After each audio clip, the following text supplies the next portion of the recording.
In a couple of minutes, boys and girls, the Lakers will be taking on the Pelicans at the Staples Center. But before we get to talking about that game, gotta talk about the Celtics game. And yes, I understand the game was on Sunday, February 23rd, 2020, but you procrastinate, late videos arise. So what I want to do with this video is talk about the review very briefly, but also talk about the Kobe Bryant and Gianna Bryant Celebration of Life event on February 24th, 2020 at the Staples Center.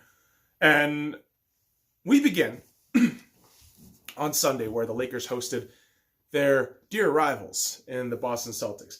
Don't fucking fool yourselves into thinking that the Spurs are actual rivals, the Suns, the Kings, none of that shit. It's the fucking Boston Celtics. And remember the last time the Boston Celtics faced the Lakers? It was a 30 fucking point game. It was absolutely embarrassing.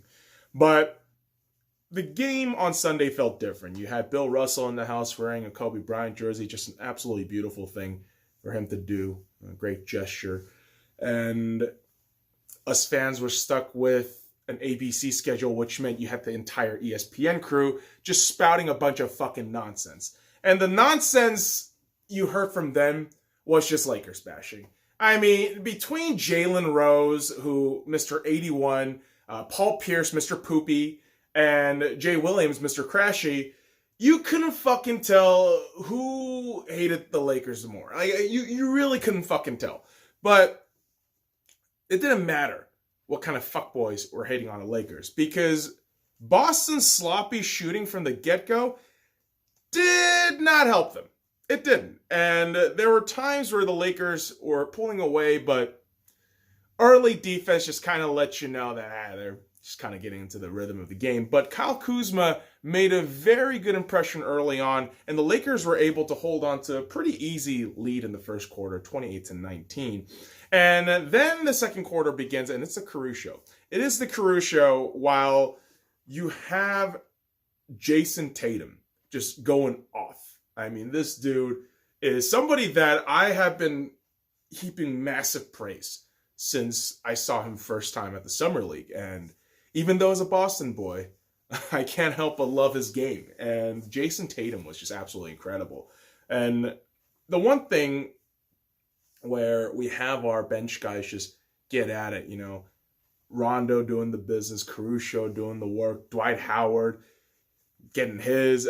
You feel a very complete effort from the Lakers, but essentially Boston is just able to hang in there. I mean, even without Kemba Walker, that's how much of a fucking good squad they are. And so by halftime, where it felt like a really good fucking battle between the two teams, the Lakers were leading 56-54.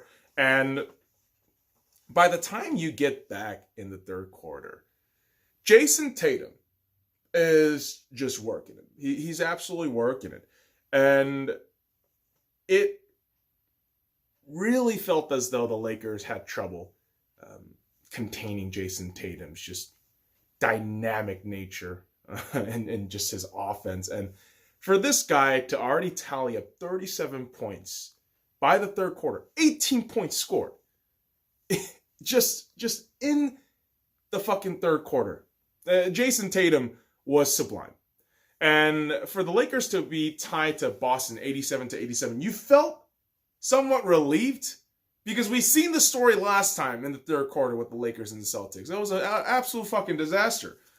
But for the Lakers, I mean, it just goes to show you how much the squad can jump.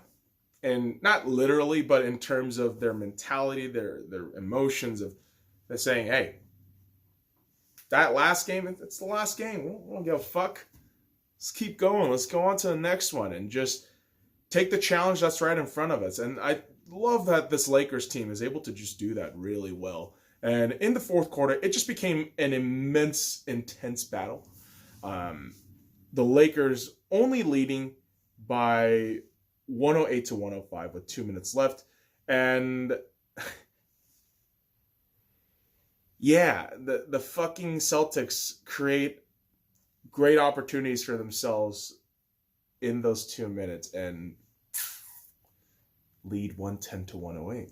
Now, the way I'm describing it just does not do you the excitement. I know it doesn't. But the thing is, what was so exhilarating about these last 2 minutes and with the fucking score being that close, you couldn't help but feel just this amazing joy at the sight of this rivalry just heating up, especially in the dying moments of the game. And again, when the Lakers are down 2 points with barely 2 minutes left at this point, right? I mean, with 2 minutes left, Celtics score 5. They're leading by 2. The Lakers follow that up with back-to-back, layup fails by AD, and kind of punctuated by LeBron James missing 1 of 2 free throws, which, yeah, not really all that surprising, is it? Not really all that surprising. But the Lakers actually get the leprechaun smiling in their favor this time around. The Celtics cause a turnover with 15.5 seconds left, and my dear God, the Lakers actually, before this, had a beautiful moment with LBJ, the fadeaway jumper, and more or less after that, Lakers sink the free throw with AD, easy peasy. Game's done.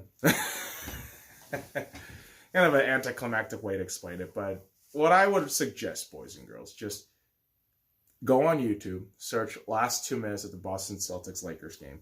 It is a whirlwind of emotions, up and down, especially if you're a Lakers fan, just up and down, up and down. Same thing with the Celtics fan. That's why this game was an absolute blast.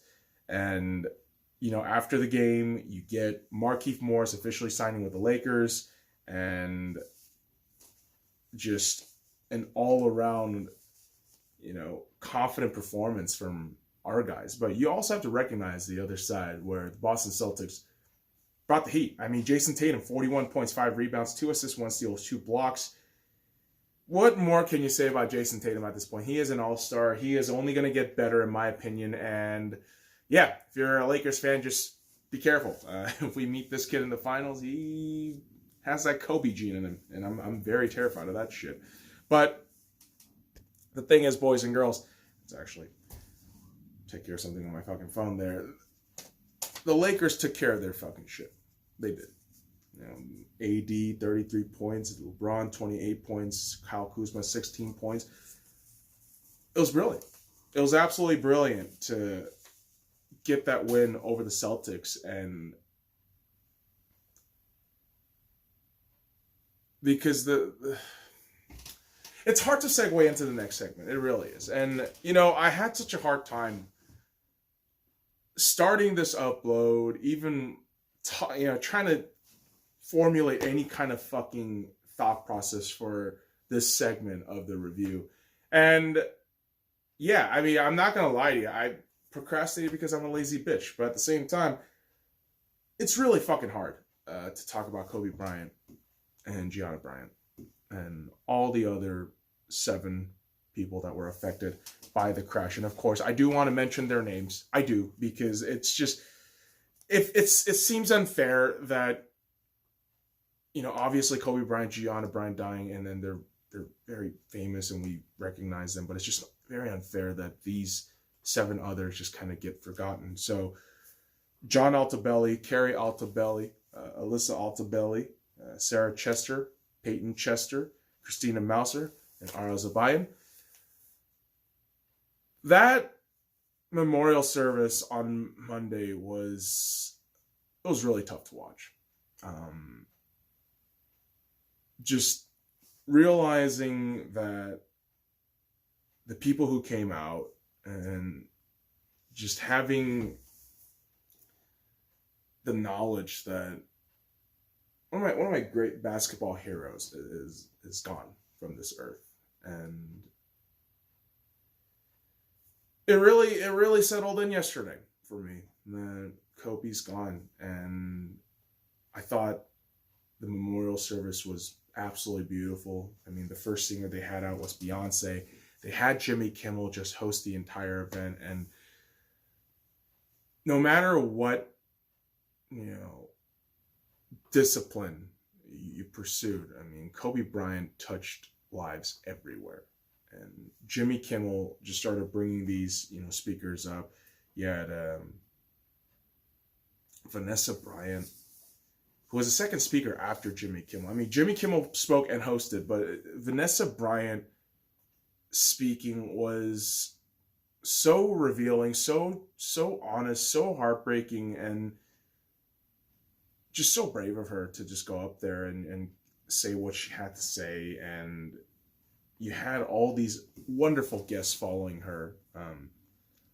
Diana Taurasi, Sabrina, I'm sorry guys, I fucking butchered her name, but when I say Sabrina right after the memorial service, she actually became the first player ever in Division I history to record 2,000 points, 1,000 rebounds, 1,000 assists. That's true Mamba mentality. So shout out to her, Sabrina. I apologize if I can't pronounce your last name because I'm a fucking idiot.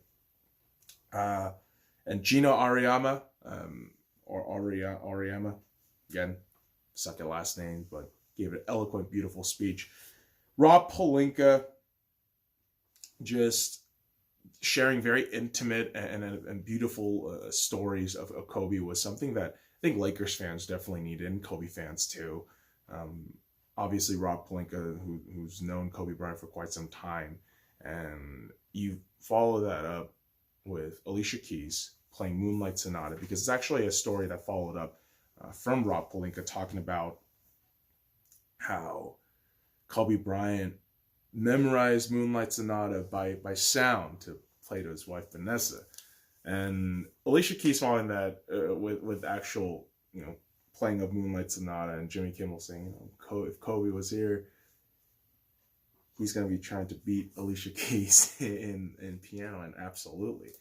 And that's why we loved Kobe. I mean, that relentlessness, that passion, and it was none more exemplified when Michael Jordan stepped up and delivered such a raw and emotional speech about Kobe Bryant, which I would implore anybody and anybody to watch that speech. It's just so well done. And you close it off with Shaq, his beautiful words and banter, and Christina Aguilera with Ave Maria.